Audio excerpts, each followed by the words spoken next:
মামা দেখ, জীবনে কিন্তু বহুত পাপটাপ করছে। আজকে জুম্মার দিন মাপটাপ চেয়াল হয়েছে বন্ধু। আর কোনো আকাম কুকাম কোনো কিছু কথা না। এই যে গার্লফ্রেন্ড এই সব বাদ বন্ধু, সব বাদ। জীবনে যা কিছু করছে, বিড়ি সিগারেট যা খাইছি সব বাদ, কোনো কিছু আর করবো না। কি কর বন্ধু? কি হঠাৎ তোর? না বন্ধু, আমার হইতে গোসল করে আইছো? নামাজ যে পড়তে যাবি গোসল করছো? হ্যাঁ এটার জন্য দিছস? হ্যাঁ। নাকি আমার দাগ আছে? না না না বন্ধু, এইসব কোনো কিছু না। আমি নিজেরে হইতাছে এখন শুধরা নিমু, নিজেরও সবকিছু করবো। মানে আমি চাইতাছি ভদ্রপোলা হিসাবে নিজেরে রিপ্রেজেন্ট করতে। তাহলে তুই যেহেতু ভদ্র হয়ে গেছিস, তাহলে আমিও তোর মতো চলার চেষ্টা করি। যা আজকে আমিও সব ছেড়ে দিলাম। আচ্ছা। নামাজ কালাম সব পড়বো, মাইয়া মুইয়া সব বাদ, নেশা মুসা সব বাদ, খালি বন্ধু। খেলা হবে।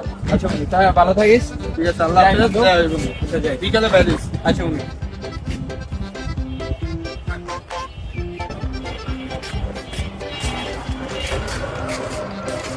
কি রে, সবে আমাদের নিজে জ্ঞান দিলি, সব ছেড়ে দিবি, নেশা পানি সব ছেড়ে দিবি, নামাজ পড়তে দিবি, হাতে কি দেই?